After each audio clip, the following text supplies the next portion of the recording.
ദൈവത്തിന്റെ അതിപരിശുദ്ധമായ നാമം ഇന്ന് പകൽ നമ്മുടെ നടുവിൽ വാഴ്ത്തപ്പെടുമാറാകട്ടെ. നമുക്കൊരുമിച്ച് വീണ്ടും ഒരു പ്രാവശ്യം കൂടെ കർത്താവിന്റെ മുഖത്തേക്ക് നോക്കുവാൻ കർത്താവ് ഒരുക്കുന്ന നല്ല അവസരത്തെ ഓർത്ത് ഞാൻ ദൈവത്തിന് സ്തോത്രം ചെയ്യുന്നു. ആരാധനയ്ക്കായി കടന്നു വന്ന എല്ലാ പ്രിയപ്പെട്ടവർക്കും കർത്താസനം കർത്താവായ യേശുക്രിസ്തുവിന്റെ നാമത്തിൽ സ്നേഹവന്ദനത്തെ പ്രാരംഭമായിട്ട് അറിയിക്കുന്നു. ദൈവത്തിന്റെ കൃപയിൽ ആശ്രയിച്ച ഈ വർഷത്തിന്റെ ഇന്നേ ദിവസം വരെ ദൈവം നമ്മളെ പരിപാലിച്ച് വഴി നടത്തി. ദൈവിക അനുഗ്രഹങ്ങൾ നന്മകളൊക്കെ അനുഭവിപ്പാൻ കർത്താവ് നമുക്ക് ഇട തന്നു. ഈ കർത്താവിൽ ആശ്രയിച്ചുകൊണ്ട് തിരുമുഖത്തേക്ക് നോക്കിക്കൊണ്ട് നമ്മുടെ ചൂടുകളെ എടുത്തു വെക്കുവാൻ വലിയവനായ ദൈവം നമ്മളെ സഹായിക്കട്ടെ. ദൈവത്തിന്റെ വചനത്തിലേക്ക് വേഗത്തിൽ പ്രവേശിക്കാൻ ആഗ്രഹിക്കുന്നു. വായിച്ച സങ്കീർത്തനത്തിന്റെ 1-ാമത്തെ വാക്യം നമ്മുടെ ചിന്തയ്ക്ക് വേണ്ടി നമുക്ക് വായിക്കാം.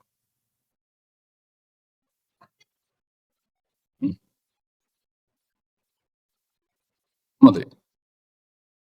ആ സങ്കീർത്തനം തുടങ്ങുന്നത് അതിന്റെ പശ്ചാത്തലങ്ങളിലേക്കൊന്നും ഞാൻ കടന്നു പോകുന്നില്ല. ഒരു ദൈവിക ആലോചന പങ്കുവെച്ചെന്റെ വാക്കുകൾക്ക് വിരാമം കൊടുക്കാനാണ് ആഗ്രഹിക്കുന്നത്. നമ്മൾ വായിച്ചത് ഇങ്ങനെയാണ്: യഹോവയെ രക്ഷിക്കണമേ, ഭക്തന്മാർ ഇല്ലാതെ പോകുന്നു, വിശ്വസ്തന്മാർ മനുഷ്യപുത്രന്മാരിൽ കുറഞ്ഞിരിക്കുന്നു.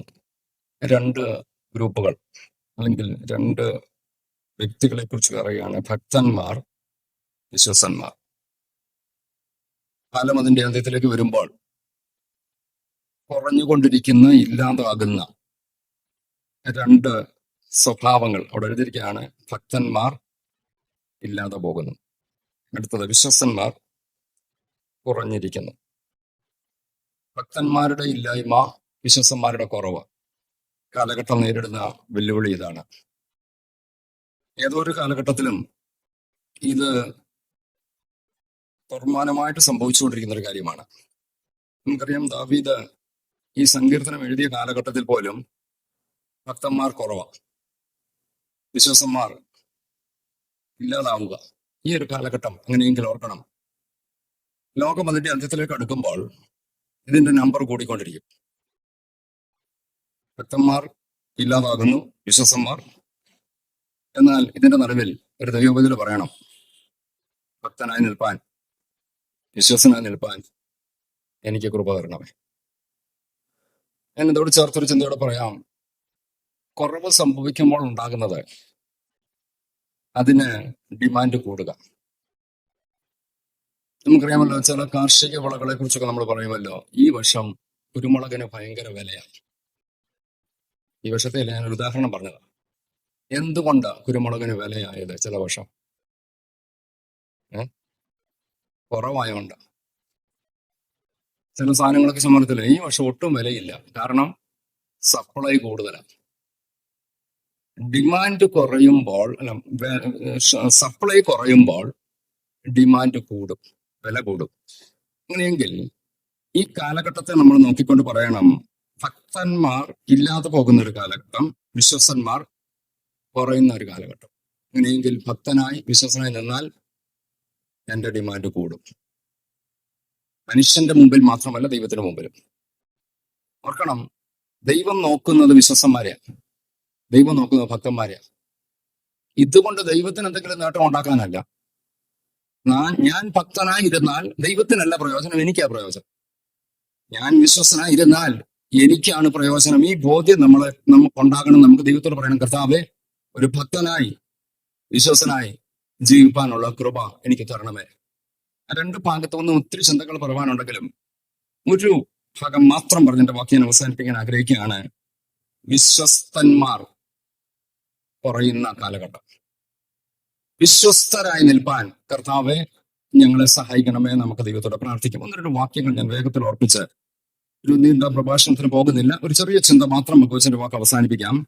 സദൃശവാക്യങ്ങൾ 20-ാം അധ്യായത്തിന്റെ 6-ാം വാക്യം കൂടെ ചേർത്തൊന്ന് വായിച്ചോളൂ. Proverbs chapter 20 verse 6.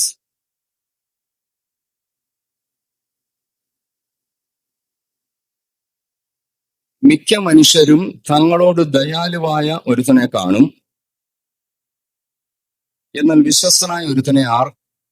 ജ്ഞാനികളിൽ ജ്ഞാനിയായ സൊലോമോൻ തന്റെ ജ്ഞാനം തന്റെ മുഴുവൻ പരിധി നോക്കി എഴുതിയ പുസ്തകങ്ങളാണല്ലോ തന്റെ പുസ്തകങ്ങളൊക്കെ.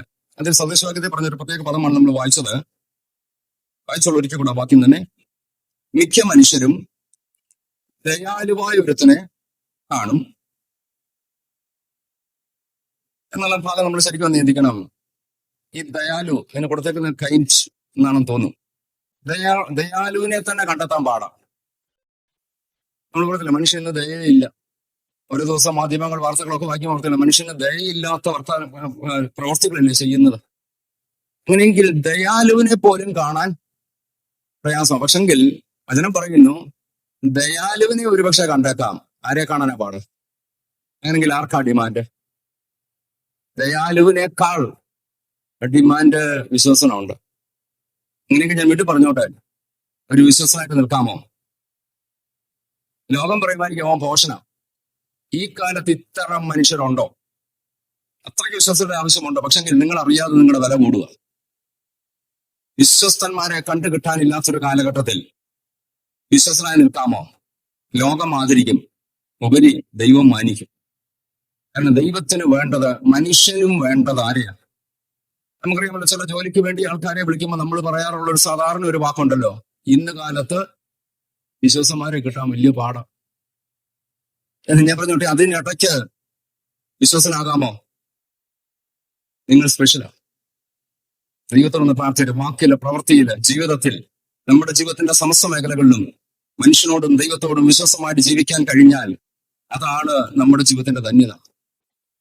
യേശു കർത്താവിനെ കുറിച്ച് പ്രായലേഖനത്തിൽ വായിക്കേണ്ട സമയത്തിന്റെ പരിമിതി ഉള്ളതുകൊണ്ട് വാക്യങ്ങളെല്ലാം വായിക്കണമെന്നില്ല, ഞാൻ പറഞ്ഞു വിടാം. മോശ ദൈവഭവനത്തിലൊക്കെയും വിശ്വസനായിരുന്നത് പോലെ യേശുവും തന്നെ നിയമിച്ചാക്കിയവന് വിശ്വസൻ. അങ്ങനെയെങ്കിൽ ഞാൻ ചോദിച്ചോട്ടെ, എന്തുകൊണ്ട് ദൈവമക്കൾ വിശ്വസനാകണം? യേശു വിശ്വസൻ, അങ്ങനെയെങ്കിൽ നമ്മളും എന്തായിരിക്കണം? യേശുവിന്റെ മക്കളെന്ന് പറയുന്നവർ അപ്പന്റെ സ്വഭാവം കാണിക്കാത്തവർ മക്കളാണോ സംശയിക്കേണ്ടി വരും. അങ്ങനെയെങ്കിൽ നമ്മൾ പറയണം, കർത്താവേ, എന്റെ പിതാവ് വിശ്വസനാണെങ്കിൽ ഞാനും വിശ്വസനായിട്ട് നിൽക്കാൻ ആഗ്രഹിക്കുന്നു. ആ സ്വഭാവം നമ്മളിലൂടെ വെളിപ്പെട്ടേ മതിയാകത്തുള്ളൂ. നമുക്ക് ദൈവത്തോട് പ്രാർത്ഥിക്കാം, കർത്താവേ, വിശ്വസന്മാർ കുറഞ്ഞു പോകുന്ന കാലഘട്ടത്തിൽ യേശു തന്നെ നിയമിച്ചാക്കിയവന് വിശ്വസനാണെങ്കിൽ ഞാനും എന്നെ നിയമിച്ചാക്കിയ ദൈവത്തിന് വിശ്വസനായിട്ട് നിൽക്കാനുള്ള കൃപ എനിക്ക് തരണമേ. റോമാലേഖനത്തിലെ ഒരു വാക്യം ദൈവമൊക്കെ സദലോട്ട് കൊണ്ടുവരാം. 3-ാം അധ്യായം 3-ാം വാക്യം വായിച്ചോളൂ. റോമർ 3:3.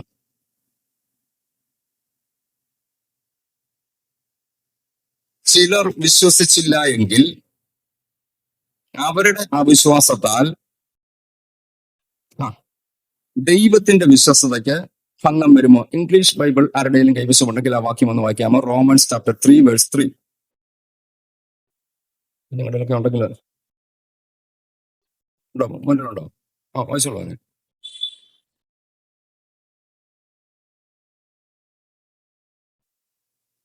അവിടെ പറഞ്ഞിരിക്കുന്ന ഒരു പ്രത്യേക പദം നമ്മൾ വായിച്ചു കേട്ടല്ലോ.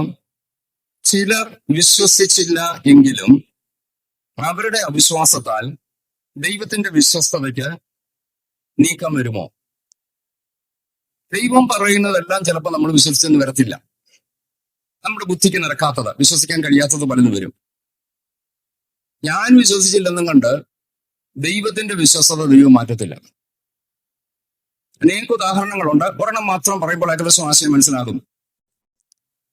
അബ്രഹാമിന് കൊടുത്ത വാഗ്ദത്തമാണ് കനാൻ നാട് അവർക്ക് കൊടുക്കാമെന്ന്. കാലം മുന്നേറി, നമുക്ക് ചരിത്രമൊക്കെ അറിയാം.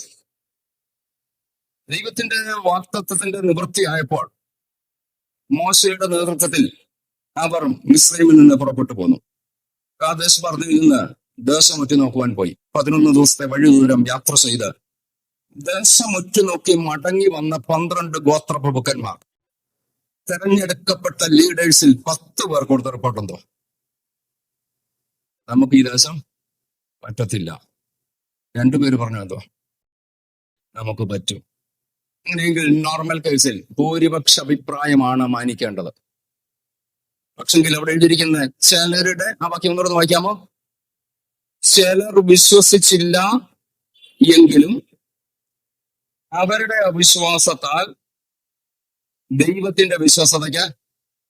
അങ്ങനെയെങ്കിൽ ദൈവമക്കൾ വ്യക്തമായിട്ട് ഓർത്തോണം, ചിലർക്ക് വിശ്വാസമില്ല, പക്ഷെ ദൈവത്തിന്റെ വിശ്വാസതയ്ക്ക് മാറ്റം വരത്തില്ല. ദൈവം വാക്ക് പറഞ്ഞ ദൈവം വിശ്വസന. ദൈവത്തെ കുറിച്ച് പറയുമ്പോഴുള്ള വാക്തത്വങ്ങളിൽ വിശ്വസ്തനായ ദൈവം, വാക്കു പറഞ്ഞാൽ മാറാത്ത ദൈവം. അങ്ങനെയെങ്കിൽ ദൈവത്തിന് മാറ്റമില്ല. ദൈവം പറഞ്ഞാൽ പറഞ്ഞതാ. ഒരിക്കലും ഒന്നും മറ്റൊരിക്കൽ ഇല്ല എന്നുമായിരുന്നില്ല എന്ന് പൗലോസ് അപ്പോസ്തലൻ കൊരിന്ത്യർ ലേഖനത്തിൽ യേശു കർത്താവിനെ കുറിച്ച് പറയുന്നുണ്ട്. അങ്ങനെയെങ്കിൽ കർത്താവിന്റെ വിശ്വസ്തതയ്ക്ക് മാറ്റം വരത്തില്ല. ഞാൻ വിശ്വസിച്ചില്ല എന്നതുകൊണ്ട് ദൈവത്തിന്റെ വിശ്വസ്തത ദൈവം മാറ്റത്തില്ല. നഷ്ടം എനിക്കാം. ആശയം മനസ്സിലാക്കണം. 10 പേര് പോയച്ച് പറഞ്ഞു നടക്കത്തില്ല. ദൈവം തീരുമാനിച്ചു. അവിടെ ഭൂരിപക്ഷം പറഞ്ഞില്ലേ വേണ്ടാന്ന്. എന്നാൽ ഞാൻ വിശ്വസ്തത കാണിക്കുന്നില്ല, ഇവരെ കൊണ്ടുപോകുന്നില്ലെന്നല്ല ദൈവം പറഞ്ഞത്. അവർ അവിശ്വസിച്ചാലും ചിലരുടെ അവിശ്വസ്തത അവിടെ നിന്നോട്ട്. വിശ്വസിച്ച ചിലരെങ്കിലും ഉണ്ടോ? എങ്ങനെ പറഞ്ഞോട്ടെ, വിശ്വസിച്ചവർക്ക് ദൈവത്തിന്റെ വിശ്വസ്തത അനുഗ്രഹമായി മാറും. ഇന്ന് പകൽ ഈ വചനത്തിന്റെ അടിത്തറയിൽ നിന്നുകൊണ്ട് ഞാൻ വിളിച്ചു പറയാൻ ആഗ്രഹിക്കുന്നു. ദൈവത്തെ വിശ്വസിക്കാൻ തയ്യാറാണെങ്കിൽ നമ്മോടുള്ള ദൈവത്തിന്റെ വിശ്വസ്തത നിവർത്തിപ്പാൻ ദൈവം മതിയായവൻ. വിശ്വസിച്ചാൽ എനിക്ക് ആ അനുഗ്രഹം ലഭ്യമാകും. വിശ്വസിച്ചില്ലെങ്കിലും ദൈവത്തിന്റെ വിശ്വസ്തത ദൈവം നിറവേറ്റും. ഞാൻ അതിന് പുറത്താകാൻ സാധ്യതയുണ്ട്. ആ ചരിത്രമൊക്കെ നമുക്ക് സംഖ്യാപുസ്തകത്തിൽ കാണുന്നുണ്ട്. വായിക്കാൻ ഞാൻ ആഗ്രഹിക്കുന്നില്ല. അവിടെ വായിച്ചു വരുമ്പോൾ കാണാൻ കഴിയുന്നുണ്ട്. ആ അവിശ്വസിച്ച 10 പേർ ഒരു ബാധ നിമിത്തം മരിച്ചു. അവരോടൊപ്പം അഭിപ്രായം പറഞ്ഞ ആൾക്കാരുണ്ട്. നമുക്കറിയാമല്ലോ, പ്രായപൂർത്തിയായവർ, 20 വയസ്സ് മുതൽ മേലോട്ട് പ്രായമുള്ളവർ, യോശുവയും കാലേബും ഒഴികെ മറ്റാരും കനാൻ നാട്ടിൽ പ്രവേശിക്കാൻ കഴിയാതിരുന്നത് ദൈവത്തിന്റെ കുഴപ്പം കൊണ്ടല്ല, ദൈവത്തെ അവിശ്വസിച്ചത് കൊണ്ടാണ്. ഇന്ന് പകൽ നമുക്ക് ദൈവത്തോട് പറയാം, കർത്താവേ, ഞാൻ വിശ്വസിച്ചാലും ഇല്ലെങ്കിലും ഭൂരിപക്ഷമല്ല ദൈവത്തിന് വിഷയം. ദൈവം നോക്കുന്നത്, ദൈവം വിശ്വസനാണ്. ഞാൻ ആ ദൈവത്തിന്റെ വാക്ക് വിശ്വസിക്കാൻ തയ്യാറാണെങ്കിൽ എന്റെ ജീവിതത്തിൽ ദൈവത്തിന്റെ വിശ്വസത നിറവേറ്റാൻ ദൈവം മതിയാകും.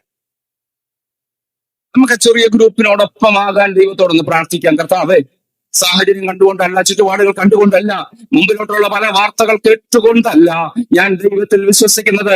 എന്റെ ദൈവം വിശ്വസനായതുകൊണ്ട് എന്റെ ജീവിതത്തിൽ പറഞ്ഞ വാക്തത്വം നിറവേറ്റാൻ എന്റെ ദൈവം മതിയായവനായതുകൊണ്ട് കർത്താവെ, ഞാൻ അങ്ങയുടെ വിശ്വസ്തതയിൽ വിശ്വസിക്കുന്നു.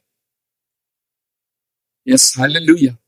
വിശ്വസ്തനായിരുന്നാൽ ദൈവം മാനിക്കുന്ന മാന്യത നമുക്കറിയാം. യേശു കർത്താവ് ഉപമകൾ പറയുമ്പോൾ 5 താലന്ത്, 2 താലന്ത്, 1 താലന്ത് കൊടുത്തിട്ട് വ്യാപാരം ചെയ്യാൻ കൊടുത്തൊരു ചരിത്രം മത്തായി സുവിശേഷത്തിൽ എഴുതിയിട്ടുണ്ട്. വായിക്കണമെന്നില്ല, ഒരു വാക്യം മാത്രം ഞാൻ പിന്നീട് പറയാം. ആ ചരിത്രമൊക്കെ നമുക്ക് അറിയാവുന്നതുകൊണ്ട് വായിക്കണ്ട. ഈ താലന്തുകൾ ഏൽപ്പിച്ചിട്ട് പോയ മനുഷ്യൻ നാളുകൾക്ക് ശേഷം മടങ്ങി വന്ന് ഓരോരുത്തരെയായിട്ട് വിളിക്കുന്നു. 5 താലന്തുകാരനെ വിളിച്ചു. ഞാൻ 5 തന്നു, എന്ത് ചെയ്യും? അദ്ദേഹം പറഞ്ഞു, യജമാനെ, ഞാൻ 5 കൂടെ നേടിയിരിക്കുന്നു.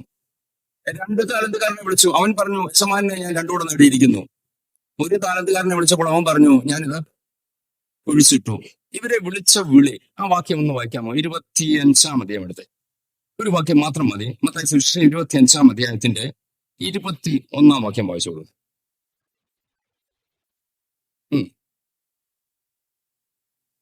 നന്ന്, നല്ലവനും വിശ്വസ്തനുമായ, അങ്ങനെയെങ്കിൽ ആ ദാസന് കിട്ടിയ പേരെന്തോ? നന്ന്, നല്ലവനും. വായിച്ചോളൂ. ആ മതി. അങ്ങനെയെങ്കിൽ ദൈവമക്കളെ, വേഗത്തിൽ ഞാൻ ആ ഭാഗം ഒന്ന് പറഞ്ഞ് അവസാനിപ്പിച്ചോട്ടെ. ഈ ദാസന്റെ കയ്യിൽ 5 ഏൽപ്പിച്ചു. ഇവൻ 5-ൽ എന്തായിരുന്നു? വിശ്വസനായിരുന്നു. കർത്താവ് പറയുകയാണ്, നീ അല്പത്തിൽ നിന്റെ കയ്യിൽ തന്ന അല്പം. വേദപുസ്തക ഭാഷ പഠിക്കുമ്പോൾ ഈ താലന്ത് എന്ന് പറയുമ്പോൾ അതുകൊണ്ടൊരു കിലോ കണക്കുകളാണ്. ആ താലന്ത് എന്ന് പറയുമ്പോൾ എന്തുമാകാം നമുക്ക് അറിഞ്ഞുകൂടാ. താലന്തെന്നേ പറഞ്ഞിട്ടുള്ളൂ. ചിലര് അതിനെ 30 കിലോ, 100 കിലോ, പല കണക്കുകളുണ്ട്. ഇനി എന്തെങ്കിലും ആകട്ടെ, ഇത്രയും കാലത്ത് സ്വർണമാണോ, വെള്ളിയാണോ, മറ്റെന്തെങ്കിലും ആണോ നമുക്ക് അറിഞ്ഞുകൂടാ. എന്താണെങ്കിലും ഈ മനുഷ്യൻ ചെയ്ത കാര്യം, ലഭിച്ച കാര്യത്തിൽ എന്തായിരുന്നു? വിശ്വസനായിരുന്നു. 5 ഏൽപ്പിച്ചവൻ 5-ൽ വിശ്വസൻ. കർത്താവ് അവനോട് പറയുകയാണ്, നന്ന്, നല്ലവനും വിശ്വസനുമായ ദാസൻ. അവനെ വിളിക്കുകയാണ്, നിനക്ക് ഞാൻ 5 തന്നു, നീ അത് 5 കൂടാക്കി. നീ അല്പത്തിൽ വിശ്വസ്തനാണ്, അതുകൊണ്ട് ഞാൻ നിന്നെ അധികത്തിന്, ആ വാക്കുകളൊക്കെ ശ്രദ്ധിക്കണം. അല്പത്തിൽ വിശ്വസ്തന് ദൈവം കൊടുത്തത് എന്താ? അധികത്തിന് വിചാരകൻ. വിചാരകൻ എന്ന് പറഞ്ഞാൽ മറ്റു ട്രാൻസ്ലേഷൻ ഒക്കെ വായിച്ചു വന്നാൽ സൂപ്പർവൈസർ ആക്കി. അങ്ങനെയെങ്കിൽ അല്പം കൊടുത്ത കാര്യത്തിൽ വിശ്വസ്തനായിരുന്നവന് വലിയ കാര്യത്തിന്റെ മാനേജർ അല്ലെങ്കിൽ സൂപ്പർവൈസർ ഹയർ പോസ്റ്റ് കൊടുത്തത് എന്തുകൊണ്ടാ? ചെറിയ കാര്യത്തിൽ വിശ്വസനായിരുന്നോണ്ടാ. അങ്ങനെയെങ്കിൽ നമുക്ക് ദൈവത്തോടൊന്ന് പ്രാർത്ഥിക്കാം. കർത്താവേ, എന്റെ ദൈവം എന്നെ കുറിച്ച് നോക്കുന്നത് എന്നെ ഏൽപ്പിച്ച ചെറിയ വിഷയത്തിൽ ഞാൻ വിശ്വസനാണോ? 2025 പുറകോട്ട് നോക്കി നമ്മളെ തന്നെ നമ്മളൊന്ന് പരിശോധിക്കണം. 2025 ദൈവം എന്നെ ഏൽപ്പിച്ച വിഷയത്തിലൊക്കെ ഞാൻ വിശ്വസനായിരുന്നു. അതെന്തുമാകട്ടെ, നമുക്കൊക്കെ വ്യത്യസ്തമായ താലന്തുകൾ ദൈവം തന്നിട്ടുണ്ട്. എല്ലാവർക്കും ഒരേ താലന്തല്ല തന്നിരിക്കുന്നത്. ഏതെങ്കിലും ഒരു താലന്ത് പോലും ലഭിച്ചിട്ടില്ലാത്ത ഒരൊറ്റ വ്യക്തി പോലും ഇല്ല. നമ്മൾ പറയണം, എനിക്ക് ഒരു താലന്ത് തന്നിട്ടുണ്ട്. പലപ്പോഴും പലരുടെയും പ്രശ്നം അവരുടെ താലന്ത് കണ്ടെത്താൻ കഴിയാത്ത. പലരുടെയും കാരണം എനിക്കൊന്നും തന്നിട്ടില്ലെന്നാ. ഒടുവിൽ വിളി കേൾക്കുമ്പോഴായിരിക്കും നമ്മൾ ലജ്ജിതരാകുന്നത്. ഞാൻ വളരെ സ്നേഹത്തോടെ ഉറപ്പിച്ചോട്ടെ, കൊച്ചു കുഞ്ഞുങ്ങൾ മുതൽ പ്രായമുള്ളവർ വരെ, നിങ്ങളുടെ വിദ്യാഭ്യാസമോ നിങ്ങളുടെ കഴിവോ നിങ്ങളുടെ യോഗ്യതയോ നിങ്ങളുടെ സാമ്പത്തികമോ ഒന്നും ദൈവത്തിന് വിഷയമല്ല. നിങ്ങളെ ഒരു താലന്ത് തന്നിട്ടുണ്ട്. മിനിമം ഒരെണ്ണമെങ്കിലും തന്നിട്ടുണ്ട്. ഈ താലന്ത് ഞാൻ വ്യാപാരം ചെയ്തില്ലെങ്കിൽ കർത്താവ് എന്നെ നോക്കുന്നത് ഞാൻ വിശ്വാസനല്ലെന്ന. ഞാൻ ഭാഗം ഒന്നുകൂടെ വിശദീകരിച്ചോട്ടെ. വിശ്വസ്തനാണെങ്കിൽ വിശ്വസ്തന് ദൈവം എന്തോ കൊടുക്കും? അല്ലല്ല, ആ ഭാഗം നമ്മള് വിശ്വസ്തന് കിട്ടുന്ന ആ റിവാർഡ്, ആ പ്രതിഫലം എന്തുവാ? വിചാരകനാക്കുക. ഞാൻ ആ ഭാഗം ഒന്നുകൂടെ പറഞ്ഞോട്ടെ. ഓരോ വർഷം കഴിയുന്തോറും എന്നെ ദൈവം ഉയർത്തി കൊണ്ടുവരണമെങ്കിൽ, വിചാരകനാക്കണമെങ്കിൽ, ലഭിച്ചതിൽ വിശ്വസ്തനാണെങ്കിൽ നെക്സ്റ്റ് ഇയർ എനിക്ക് വിചാരകനാകാൻ കഴിയത്തുള്ളൂ. നമ്മൾ ദൈവത്തോട് പ്രാർത്ഥിച്ച് ചില പറയായിരിക്കും, എനിക്ക് എന്തോ ചെയ്യാൻ, എന്നെ കൊണ്ട് എന്നോ പറ്റാനാ. അത് തോന്നലാണ്. നിങ്ങളെ കൊണ്ട് എന്തെങ്കിലും പറ്റുമെന്നേ. ചിലപ്പോൾ വലിയ വലിയ ആൾക്കാർ ചെയ്യുന്ന ഒന്നും ചെയ്യാൻ നമ്മളെ കൊണ്ട് പറ്റിയെന്നിരിക്കത്തില്ല. വേണ്ട, ദൈവം അത് പ്രതീക്ഷിക്കുന്നില്ലല്ലോ. എന്ന് ചോദിച്ചിട്ട് ഈ ഒരു താലന്തുകാരനോട് ദൈവം 5 ചോദിച്ചോ? അവനോട് 1 ചോദിച്ചുള്ളൂ. 5 കൊടുത്തവനോടെ 5 ചോദിച്ചുള്ളൂ. ചിലർക്ക് ദൈവം ഒത്തിരി കഴിവ് കൊടുത്തു കാണും, അവരോട് അതിന് തക്കവണ്ണം ചോദിക്കും. ഇനി ഒരാൾക്ക് 1 കൊടുത്തിട്ടുള്ളത്, അവനോട് 1 ചോദിക്കത്തുള്ളൂ. ദൈവം ആ കാര്യത്തിലും വിശ്വാസനാ. 1 കൊടുത്തവന്റെ അടുത്ത് ചെന്നേച്ച 5കാരനെ ചൂണ്ടിക്കാണിച്ചോണ്ട് നീ കണ്ടോട അവൻ 10 നേടി പറയത്തില്ല. അവനോട് ചോദിക്കുന്ന നീ ഒന്നുകൂടെ നേടിയാ മതി. ഈ വർഷത്തിന്റെ അവസാനം ഞാൻ വീണ്ടും ആവർത്തിച്ച് പറയുന്ന ഒരു പുതുവർഷത്തിലേക്ക് നമ്മൾ പ്രവേശിക്കുമ്പോൾ ദൈവത്തോട് പറ, കർത്താവേ, എനിക്ക് തന്ന താലന്തിന്റെ കാര്യത്തിൽ ഞാൻ വിശ്വസനായിട്ടിരിക്കാൻ എനിക്കൊണ്ട് കഴിഞ്ഞിട്ടുണ്ടോ? ഏറ്റവും കുറഞ്ഞത് അനേകർക്ക് വേണ്ടി പ്രാർത്ഥിക്കാൻ നമുക്ക് കഴിയുമല്ലോ. നീ ഒന്നും വേണ്ട, കർത്താവിന് വേണ്ടി ജീവിക്കാൻ പറ്റുമോ? പ്രസംഗിക്കാൻ കഴിഞ്ഞില്ലെങ്കിലും, പാട്ട് പാടാൻ കഴിഞ്ഞില്ലെങ്കിലും, മറ്റു പല വലിയ വീരപ്രവൃത്തികളൊന്നും ചെയ്യാൻ കഴിഞ്ഞില്ലെങ്കിലും, എന്റെ ജീവിതം ഒരു ദൈവത്തിന് മാതൃകയുള്ള, മറ്റുള്ളവർക്ക് മാതൃകയുള്ള, ദൈവനാമത്തെ ഉയർത്തുന്ന ഒരു ജീവിതമായി എനിക്ക് ജീവിക്കാൻ കഴിഞ്ഞെങ്കിൽ അത് ഒരു വലിയ താലന്തല്ലേ? അക്കാര്യത്തിൽ ഞാൻ വിശ്വാസമായിട്ട് നിന്നില്ലേ? എന്റെ വാക്കുകൊണ്ട്, എന്റെ പ്രവൃത്തി കൊണ്ട്, എന്റെ ചിന്തകൾ കൊണ്ട്, എന്റെ ഇടപാടുകൾ കൊണ്ട് ഒരു ദൈവ പൈതലെന്ന് തെളിയിക്കാൻ എന്നെ കൊണ്ട് കഴിഞ്ഞാൽ അത് തന്നെ ഒരു വലിയ സാക്ഷ്യമാണ്. നമുക്ക് ദൈവത്തോട് പ്രാർത്ഥിക്കും, കർത്താവേ, നന്ന് നല്ലവനും വ്യത്യസ്തനുമായ ദാസനെ എന്നൊരു വിളി കേൾക്കുന്ന ഒരു സമയമുണ്ട്. നമ്മളെ ഏൽപ്പിച്ച കാര്യത്തിൽ നമ്മൾ വിശ്വസ്തരായിരിക്കുക. വിശ്വസ്തരായിരുന്നാൽ അവർക്ക് കൊടുക്കുന്നതാണ് വിചാരകത്വം. Yes, hallelujah. എന്നോട് പറയുന്നു, അതിനുവേണ്ടി ആരും വിശ്വസ്തരാകണ്ട, അത് ദൈവത്തിന്റെ നീതിയാണ്. ഞാൻ വിശ്വസ്തനായി നിന്നാൽ എനിക്ക് ചില ഉന്നത സ്ഥാനം തരിക എന്നുള്ളത് ദൈവത്തിന്റെ നീതിയാ. എന്റെ ലക്ഷ്യം അതാകരുത്. ഈ 5 താലന്തുകാരനോട് ചോദിച്ച് നീ എന്തിനാ 5 കൂടെ നേടിയത്? അവൻ പറയും, എനിക്ക് വിശ്വസനായിരിക്കണം, അത്രയേ ഉള്ളൂ. വിശ്വസ്തനായിരിക്കാനായിട്ട് ഞാൻ ആഗ്രഹിച്ചപ്പോൾ യജമാനന്റെ സന്തോഷമാണ് എന്നെ വിചാരകനാക്കുക എന്നുള്ളത്.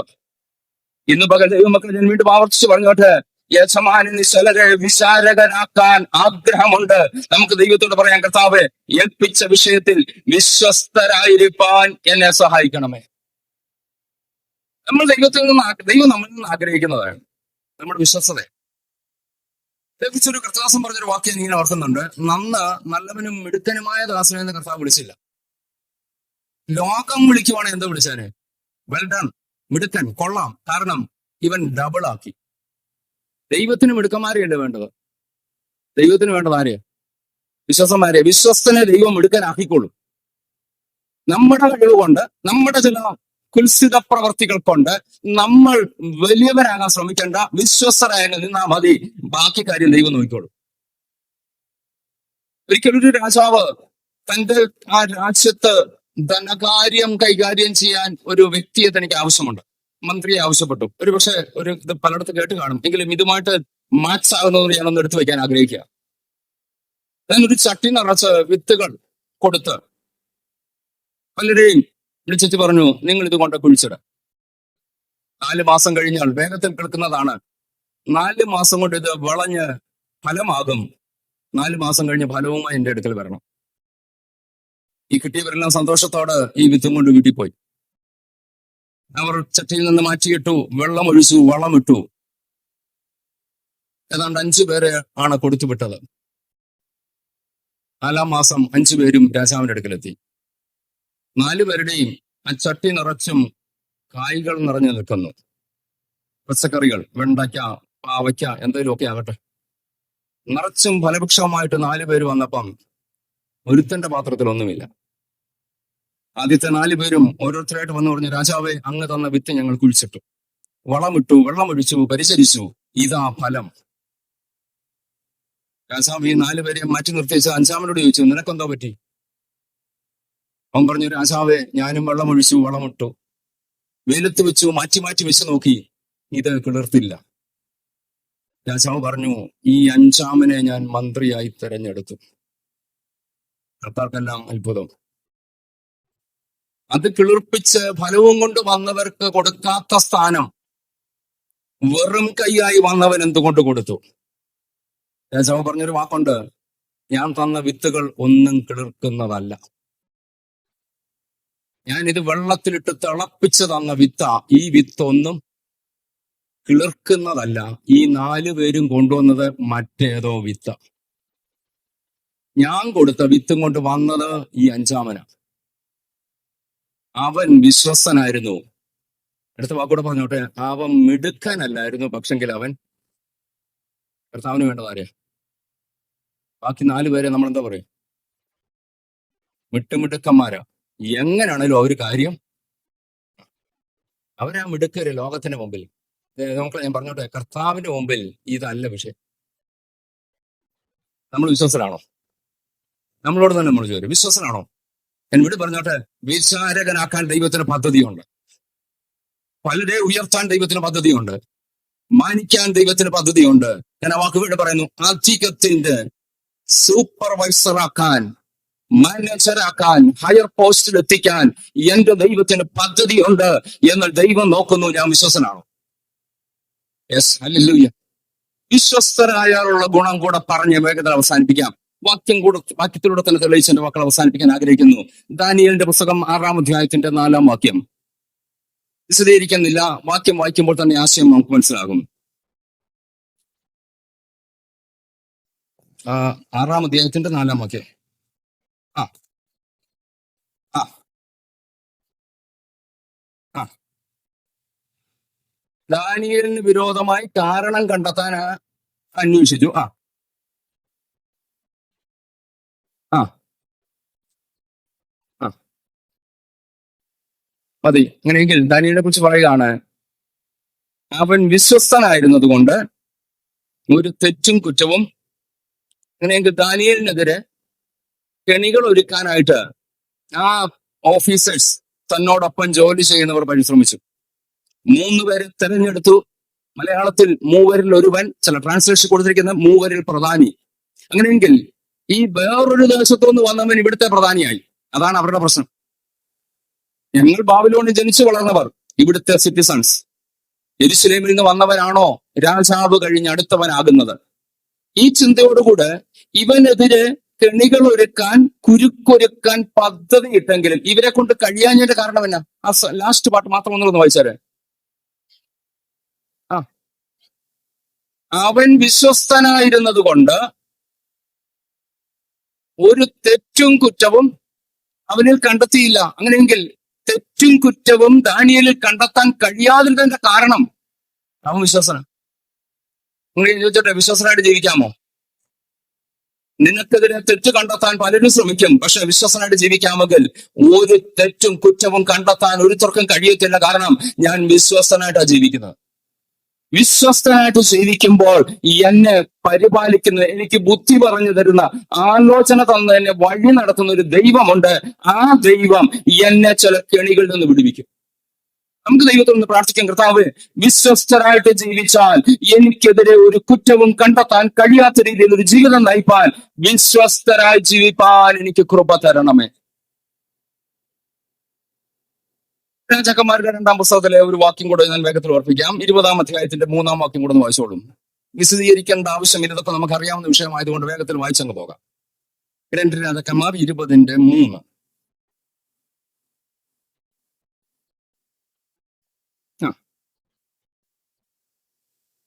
മതി, നമുക്ക് ആ ചരിത്രം അറിയാം. ഹിസ്കിയ രാജാവിന്റെ ഒരു പ്രാർത്ഥനയാണ്.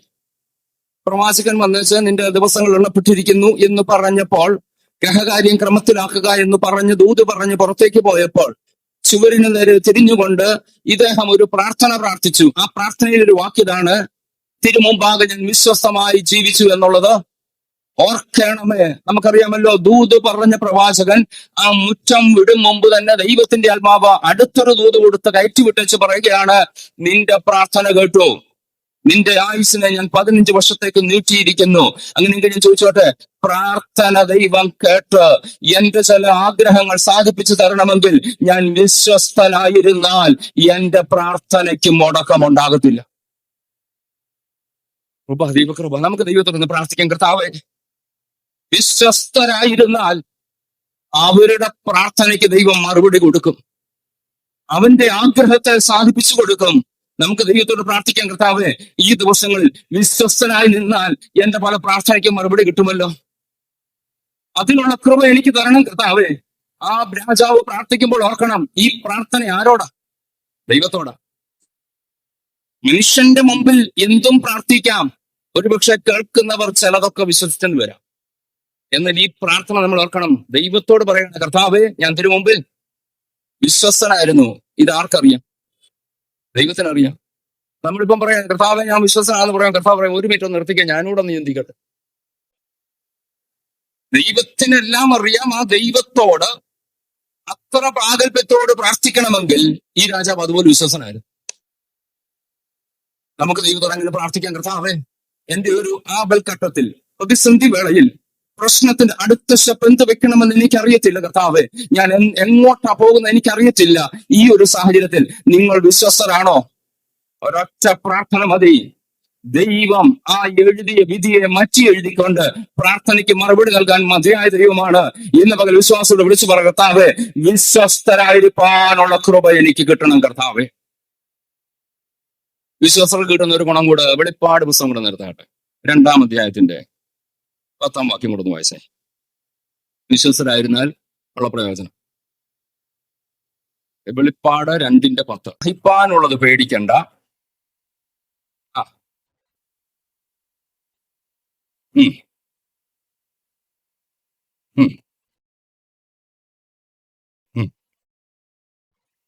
മതി. നമുക്ക് ആ വാക്ക് സാധാരണ കേൾക്കുന്നത് സ്നാനപ്പെടുമ്പോഴാണ്. ഓർക്കുന്നുള്ളത് അറിയത്തില്ല. സ്നാനപ്പെടുത്തി വെള്ളത്തിൽ നിന്ന് പൊക്കുമ്പോൾ ക്രിസ്തുദാസന്മാർ തലയ്ക്ക് വിശ്വസിച്ച് പറയുന്ന ഒരു വാക്കുണ്ട്. എന്തോ മക്കളെ സ്നാനപ്പെട്ട കുഞ്ഞുങ്ങളൊന്ന് പറഞ്ഞേ, നിങ്ങളോട് എന്തോ പറഞ്ഞു? നല്ല ഓർമ്മയുണ്ടോ? പറഞ്ഞു. മരണപര്യന്തം വിശ്വസനായിരിക്കുക എന്നാ ജീവകിരീടം. അപ്പം മരണം വന്നാലും മരിക്കേണ്ടി വന്നാലും എന്ത് ചെയ്യണമെന്ന് പറഞ്ഞു? വിശ്വസനായിരിക്കണം. ഇതിന്റെ ഒന്നും അർത്ഥം ഗ്രഹിക്കാതെ നമ്മൾ ആമയം പറഞ്ഞ ചങ്ങ കയറിപ്പോകുന്നു. ഞാൻ ഇവിടുത്തെ കർത്താസന്മാർ വ്യക്തമായിട്ട് പറയുന്നതാ, ഞാൻ നിന്നെ ഈ വെള്ളത്തിൽ കർത്താവിനോട് കയറുവാനായിട്ട് വെള്ളത്തിൽ ഞാൻ നിന്നെ സ്നാനപ്പെടുത്തി മരിക്കേണ്ടി വന്നാലും, അങ്ങനെയല്ലേ വാക്കിന്റെ അർത്ഥം? മരണ പര്യന്തം, മരിക്കുന്നത് വരെ, മരിക്കേണ്ടി വന്നാലും ഞാൻ ആരായിരിക്കും? വിശ്വസ്തനായിരുന്നാൽ എനിക്ക് കിട്ടുന്ന കിരീടമാണ് ജീവകിരീടം. അങ്ങനെയെങ്കിൽ ഞാൻ ചോദിച്ചോട്ടെ, വിശ്വസ്തനായിരുന്നാൽ നിത്യതയിലെത്തുമ്പോൾ എന്തോണ്ട്? ജീവകിരീടമുണ്ട്. അവിടെ ചെന്നിച്ച് പറയും, അന്ന് തലയെ കൈവച്ച് പ്രാർത്ഥിച്ച് അനുഗ്രഹിച്ച് സഭയെല്ലാം കൂടെ ഒന്നിച്ച് ആമയം പറഞ്ഞതാ, കർത്താവെ കിരീടം എന്തി? കർത്താവ് എന്താ പറയും? ആർക്ക് എടുക്കാന്ന് പറഞ്ഞേ? മരണപര്യന്തം വിശ്വസ്തരായിരുന്നാലേ കിരീടമുള്ളൂ. വേദപുസ്തകത്തിൽ 5 കിരീടത്തെ കുറിച്ച് പറയുന്നുണ്ട്. ഇത് 5 ദൈവമക്കൾക്ക് വേണ്ടി ദൈവം ഒരുക്കിയതാ. അവിടെ ചെല്ലുമ്പം ഒന്നെങ്കിലും കിട്ടണേ. ഒത്തിരി കിരീടങ്ങളുണ്ട്. ഞാൻ കേൾക്കാൻ നമ്മുടെ വിഷയമല്ലല്ലോ, ഞാൻ അങ്ങോട്ടിറങ്ങുന്നില്ല. ഈ 5 നമുക്ക് തരാനുള്ളതാ. ദൈവം അതിനുവേണ്ടിയാ വെച്ചേക്കുന്നത്. ഈ കിരീടം നമ്മൾ പ്രാപിക്കണം. ജീവന്റെ കിരീടം പ്രാപിക്കണമെങ്കിൽ ഞാൻ വിശ്വസ്തനായിരിക്കണം. ദൈവത്തോട് പ്രാർത്ഥിച്ച കർത്താവേ, വിശ്വസ്തനായി നിന്നാൽ എനിക്ക് ജീവന്റെ കിരീടം പ്രാപിക്കാൻ കഴിയും. എന്നെ വിശദീകരിക്കുന്നില്ല. ഒരു വാക്യം കൂടെ വായിച്ച് അവസാനിപ്പിക്കാം. വിശ്വസ്തരായിരുന്നുള്ള ഗുണം 31-ാം സങ്കീർത്തനം കൂടെ നിർത്താട്ടെ. അതിന്റെ ലാസ്റ്റ് വേഴ്സ് 23-ാം വാക്യം. ആ ഉം, ആ അത് തന്നെ ആ വാക്യമാണ് ഞാൻ ഉദ്ദേശിച്ചത്. യഹോവ വിശ്വസ്തന്മാരെ കാക്കുന്നു. അങ്ങനെയെങ്കിൽ ഓർത്താണ്, വിശ്വസ്തനാണോ? ദൈവം കാര്യം നോക്കിക്കോളൂ. എന്റെ സൂക്ഷിപ്പല്ല, എന്റെ കരുതലല്ല, എന്റെ മിടുക്കല്ല, എന്റെ പ്രത്യേകതയല്ല. ഈ ഒരു വർഷം ഞാൻ ഈ ഭൂമിയിലായിരുന്നത് ദൈവത്തിന്റെ സൂക്ഷിപ്പ്. അടുത്ത വർഷത്തെ നോക്കിക്കൊണ്ട് പറയണം, ഞാൻ വിശ്വസ്തനാണോ? ആ വാക്യം ഒന്നുകൂടെ വായിച്ച ലാസ്റ്റ് പാർട്ട് മാത്രം വായിച്ചാൽ മതിയാവും. യഹോവ വിശ്വസ്തന്മാരെ കാക്കുന്നു. തുടക്കത്തിലെ വാക്യത്തിൽ ഞാൻ തുറന്ന് മടങ്ങി വന്നോട്ടെ. വിശ്വസന്മാർ കുറഞ്ഞുകൊണ്ടിരിക്കുമ്പോൾ വിശ്വസ്തന്മാരെ കാക്കുന്നൊരു ദൈവമുണ്ട്. നമുക്ക് ദൈവത്തോടൊന്ന് പറയാം, കർത്താവേ, ഞാൻ വിശ്വസനാണെങ്കിൽ എന്റെ ആയുസ് പൂർത്തീകരിക്കാതെ, ആയുസിന്റെ മധ്യത്തിൽ എന്നെ എടുക്കാതെ എന്നെ കാക്കുന്നൊരു ദൈവമുണ്ട്. ഇന്ന് പകൽ നമുക്ക് ദൈവസന്നിധിയിൽ അങ്ങനെയൊന്ന് പറയാം, കർത്താവേ, വിശ്വസ്തനായി നിന്നാൽ എന്നെ ദൈവം കാക്കും, എന്നെ ദൈവം പരിപാലിക്കും. ജീവിതത്തിന്റെ സാഹചര്യങ്ങൾ എന്തു തന്നെയാകട്ടെ, അവിടെയൊക്കെ ദൈവത്തിന്റെ പരിപാലനം എനിക്ക് അനുഭവമാക്കാൻ ഇടയാകണമെങ്കിൽ ഞാൻ വിശ്വസ്തനായി നിൽക്കേണ്ടിയിരിക്കുന്നു. ഒരു ഭാഗം കൂടെ പറഞ്ഞോട്ടെ, ഞാൻ ക്ലോസ് ചെയ്യുകയാണ്. പറഞ്ഞാൽ ഇങ്ങനെ കയറി കയറി വരുന്നു. ഇതുകൂടെ പറഞ്ഞ് അവസാനിപ്പിക്കുകയാണ്. വിശ്വസ്തനാണെങ്കിൽ നമുക്ക് നമ്മളെക്കുറിച്ച് ഒരു മതിപ്പുണ്ടാകും. എന്നിൽ ആത്മാവിന്റെ ഫലമുണ്ടെന്ന്. ഗലാത്യലേഖനത്തെ നമ്മൾ വായിക്കുന്നുണ്ട്, ആത്മാവിന്റെ ഫലമോ. വായിച്ചേരെ, വായിച്ചാണ് കേട്ടോ. 5:22-23 വാക്യങ്ങൾ. ആ ആ ആ ആ മതി, തൽക്കാലം അവിടെ നിർത്താം. ആത്മാവിന്റെ ഫലത്തിലൊന്നാണ് ഏത്? അങ്ങനെയെങ്കിൽ ഞാൻ വിശ്വസ്തനാണെങ്കിൽ എന്റെ ജീവിതം കൊണ്ട് ഞാൻ തെളിയിക്കുകയാണ് എന്നിൽ എന്തുണ്ട്? ആത്മാവിന്റെ ഫലമുണ്ട്. ഈ 9 കാര്യങ്ങൾ അവിടെ പറയുന്നുണ്ട്. അതിലൊന്നാണ് വിശ്വസ്തത. ഈ വിശ്വസ്തത എന്നിൽ ഉണ്ടെങ്കിൽ ഞാൻ പ്രൂവ് ചെയ്യുന്നു, ആത്മാവിന്റെ ഫലം എന്നിലൂടെ കഴിക്കുന്നു. ഈ ഫലം പുറത്തു വരുന്നില്ലെങ്കിൽ ആത്മാവിലല്ല ഞാൻ. നമ്മൾ വളരെ ഗൗരവത്തോട് ശ്രദ്ധിച്ചോണം. വിശ്വസ്തത എന്ന ഫലം എന്നിലൂടെ പുറത്തു വരുന്നെങ്കിൽ അത് എന്നിലുള്ളൊരു ഫലമാണ്, ആത്മാവിന്റെ ഫലമാണ്. ആത്മാവിന്റെ ഫലം എന്നിലൂടെ വരുന്നെങ്കിൽ നമുക്കറിയാം ഞാൻ ദൈവത്തിന്റെ വകയാണ്. ആ ഭാഗങ്ങളൊക്കെ വിശദീകരിക്കേണ്ടതാ. ജഡത്തിന്റെ പ്രവർത്തികളെ കുറിച്ച് പറയുന്നു. തുടർന്ന് ആത്മാവിന്റെ ഫലം അവിടെ വീണ്ടും പറയുന്നുണ്ട്, ഈ ജഡത്തിന്റെ പ്രവർത്തികൾ ചെയ്യുന്നവർ ദൈവരാജ്യം അവകാശമാക്കുകയില്ല. അങ്ങനെയെങ്കിൽ ആത്മാവിന്റെ ഫലം വന്നില്ല എങ്കിൽ എന്നിലൂടെ പുറപ്പെടുന്നത് ജഡത്തിന്റെ പ്രവൃത്തിയാണ്. നമുക്കറിയാമല്ലോ, മനുഷ്യ ശരീരത്തിൽ മനുഷ്യനെ ദൈവം സൃഷ്ടിച്ചപ്പോൾ ദേഹം, ദേഹി, ആത്മാവ്. എന്റെ ദേഹം പുറമേ കാണുന്ന ശരീരമാണ്, മണ്ണുകൊണ്ട് നിർമ്മിച്ചതാ. ദേഹി എന്റെ ഉള്ളിലുള്ള ആ വ്യക്തിത്വമാ, അല്ലെങ്കിൽ ആ ജീവിത ചര്യയാണ്, ആ സ്വഭാവമാണ്. ഇതിലൂടെ ജഡത്തിന്റെ പ്രവർത്തികൾ വെളിപ്പെടും. ജഡത്തിന്റെ പ്രവർത്തി ഒന്ന് വായിച്ചേ, 19 ഒന്ന് വായിച്ചേ. ആ ആ ആ ആ ലിസ്റ്റ് ഇങ്ങോട്ട് പറഞ്ഞു വരുമ്പോൾ ഇതെല്ലാം എന്റെ ജഡത്തിലൂടെ പുറത്തു വരുന്നു. അപ്പോൾ തന്നെ എന്റെ ഉള്ളിൽ ഒരു ആത്മാവിനെ തന്നിട്ടുണ്ട്. എന്റെ ആത്മാവിലൂടെയും ചില ഫലം വരുന്നുണ്ട്. ഈ ആത്മാവിന്റെ ഫലം ജഡത്തിന്റെ പ്രവർത്തികളെ ഇല്ലാതാക്കും. ആത്മാവിന്റെ ഫലം വന്നില്ലെങ്കിൽ ജഡത്തിന്റെ പ്രവർത്തികൾ എന്നെ വാഴും. Yes, hallelujah. അതൊരു വലിയ സബ്ജക്റ്റ് ആയി പോകും. ഞാൻ തൽക്കാലം ഇവിടെ അവസാനിപ്പിക്കുകയാണ്. റോമാലേഖനത്തിൽ അപ്പോസ്തലൻ പൗലോസ് പറയുന്നുണ്ട്, ജഡത്തെ അനുസരിച്ച് നടക്കുന്നുവെങ്കിൽ നിങ്ങൾ മരിക്കും നിശ്ചയം. ആത്മാവിനാൽ ജഡത്തിന്റെ പ്രവർത്തികളെ മരിപ്പിക്കുന്നുവെങ്കിൽ നിങ്ങൾ ജീവിക്കും. അങ്ങനെയെങ്കിൽ നമ്മൾ ഓർക്കണം, ഈ ജഡത്തിന്റെ പ്രവർത്തികൾ തലപൊക്കി വരുമ്പോൾ അതിനെ മരിപ്പിക്കാൻ ആത്മാവിന്റെ ഫലം എന്നിലൂടെ പുറത്തു വരണം. നമുക്ക് ദൈവത്തോട് പ്രാർത്ഥിക്കാൻ, കർത്താവേ, വിശ്വസ്തത എന്നിലൂടെ പുറത്തു വന്നെങ്കിൽ അതിന്റെ അർത്ഥം ആത്മാവിന്റെ ഫലം എന്നിലുണ്ട്. എന്നിലുള്ള ചില ജഡത്തിന്റെ പ്രവർത്തികൾ ഇല്ലാതാകാൻ വിശ്വസ്തനായിരുന്നാൽ കഴിയും. കൃപ, ദൈവകൃപ. ഞാൻ തൽക്കാലം ഇവിടെ അങ്ങ് അവസാനിപ്പിക്കാം. ഒരു നിമിഷം നമ്മുടെ കണ്ണുകൾ മനസ്സിലായിട്ട് എല്ലാ പ്രിയപ്പെട്ടവരും ദൈവകരം കേൾപ്പിച്ചു കൊടുത്തുകൊണ്ട് ഒന്ന് പ്രാർത്ഥിക്കാൻ തയ്യാറാകാമോ? വിശ്വസന്മാർ മനുഷ്യപുത്രന്മാരിൽ കുറഞ്ഞുകൊണ്ടിരിക്കുന്ന കാലയളവിൽ കർത്താവേ, വിശ്വസന്മാരെ കാക്കുന്നൊരു ദൈവമുണ്ട്. വിശ്വസന്മാരെ അധികാരിയാക്കുന്നൊരു ദൈവമുണ്ട്. വിശാരകനാക്കുന്നൊരു ദൈവമുണ്ട്. വിശ്വസ്തന്റെ നേരെ കുറ്റം കണ്ടെത്താൻ കഴിയാതെ വണ്ണം അവരെ വിട്ടു മാറുന്ന ലോകത്തിന്റെ മുമ്പിൽ വിശ്വസമായി ജീവിക്കാൻ കർത്താവെ ഞങ്ങളെ സഹായിക്കണമേ. നമുക്ക് ദൈവത്തോട് പ്രാർത്ഥിക്കാം. കൃപ, ദൈവകൃപ. വിശ്വസ്തത എന്നിലൂടെ വെളിപ്പെട്ടാൽ ജഡത്തിന്റെ പല പ്രവർത്തികൾ എന്റെ ജീവിതത്തിൽ തലപൊക്കത്തില്ല. നമുക്ക് ദൈവത്തോടൊന്ന് പ്രാർത്ഥിക്കാം. കർത്താവെ, ഈ ദിവസങ്ങളിൽ ആത്മാവിനാൽ വിശ്വസ്തത ആ പറയപ്പെട്ട ആ ഗുണഗണങ്ങളാൽ എന്റെ ജീവിതത്തിൽ കർത്താവെ ചില ജഡത്തിന്റെ പ്രവൃത്തികളെ മരിപ്പിച്ചുകൊണ്ട് ദൈവം ആഗ്രഹിക്കുന്ന ആത്മീയ നിലവാരത്തിലേക്ക് വരുവാൻ തക്കവണ്ണം എന്നിലൂടെ വിശ്വസ്തത എന്ന ഫലം കായ്ക്കാൻ കർത്താവെ എനിക്ക് കൃപ തരണമേ. നമുക്കതിനു വേണ്ടി ഒന്ന് ഏൽപ്പിച്ചു കൊടുക്കാം. കഴിഞ്ഞു പോയ ആണ്ടുകളിൽ ഒരുപക്ഷെ അതിന് കഴിഞ്ഞില്ല എങ്കിൽ നിരാശപ്പെടേണ്ട, ഒരു തീരുമാനമെടുക്ക്. ഇനി തരുന്ന നാളുകൾ കർത്താവെ ആത്മാവിന്റെ ഫലം കായ്ക്കാൻ, വിശ്വസന്മാർ കുറഞ്ഞുകൊണ്ടിരിക്കുന്നിടത്ത് വിശ്വസ്തനായി നിന്ന് ദൈവത്തിനും മനുഷ്യർക്കും പ്രീതിയുള്ള വ്യക്തിയായി തീരുവാൻ എന്നെ സഹായിക്കണമേ. അതിനുവേണ്ടി സമർപ്പിച്ചു കൊടുക്കാം. ഈ വചനങ്ങൾ അതിനൊരു മുഖാന്തരമാകട്ടെ എന്നുള്ള പ്രാർത്ഥനയോട് ഞാൻ വാക്കുകൾക്ക് ഇവിടെ വിരാമം കൊടുക്കുന്നു. കർത്താവ് നമ്മളെ ഇവരെയും സഹായിക്കുകയും അനുഗ്രഹിക്കുകയും ചെയ്യുമാറാകട്ടെ.